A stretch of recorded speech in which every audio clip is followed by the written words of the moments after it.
Children of the ghetto, running wild and free in this concrete jungle filled with misery. There's no inspiration to brighten up the day.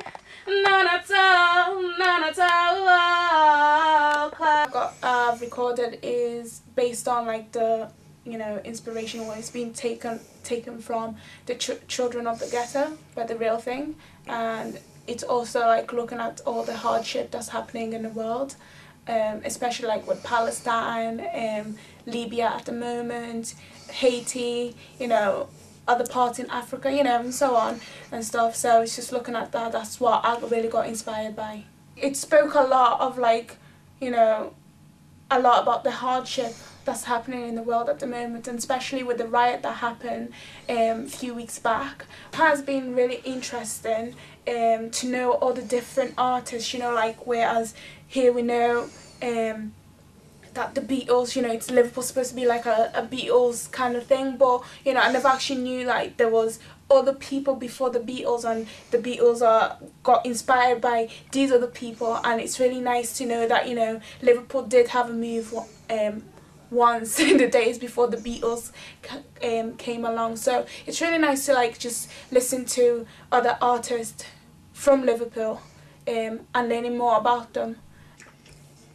Well, the Boll Weevil is a little black bug, come from Mexico, they say. Well, he came all the way to Texas, he was looking for a place to stay. This will be my home, this will be my home, this will be my home, this will be my home. This will be my home, this will be my home, this will be my home. The song I've just recorded is a cover by Derry, Wilkie and the Seniors called The Boll Weevil. And it's about a black bug which travelled to Texas looking for a place to stay, and he was looking for a home. So it appealed to me because I like the cover that Derry, Wilkie and the Seniors did.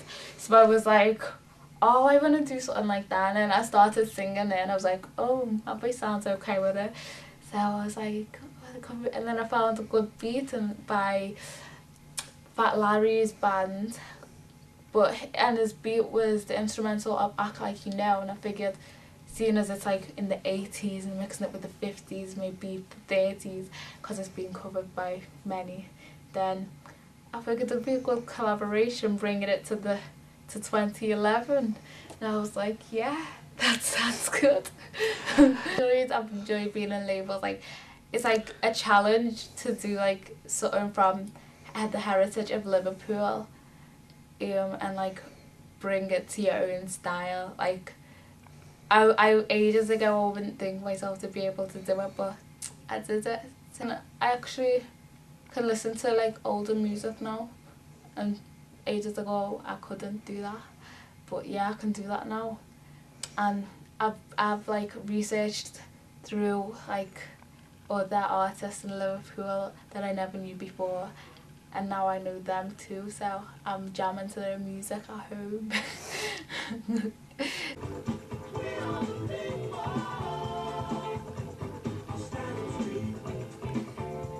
Real deep like cello, don't worry about tomorrow, we're chasing dinero. Think they're all good, well hell no, beats reaching the rich and ghetto. I just recorded a track from The Real Thing called Stanhope Street. Yeah, I liked it, and I liked the message it had in it. I just liked the way the tune was funky, and then I started listening to the lyrics, and I thought, oh yeah, the lyrics are these lyrics are really good. Like, I like what's like depicting, like what it's trying to say, and the fact, and I also watched that this thing called about Maisie, who put the beat in Maisie beat, and I had learned a bit of the history from that as well. So I thought, yeah, they're really good. So that's how I got into it. I think I've learned by doing label. I think I've learned, because I wouldn't have knew about all them things about how big Liverpool actually was, things that I didn't know. and about how Liverpool also changed the world, not just with Beatles, even though the Beatles were good, but they also had other people who also influenced people to do great things. So yeah, it taught me things I didn't even know, and showed that that music's just around us and every place that we go, really. They locked up my darling in Allan Town Jail,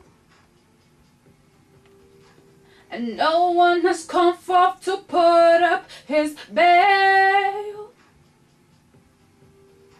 They say at the courthouse he'll never go free, 'cause he stole a diamond to give to me, to me. I'll wait for you, yes I will.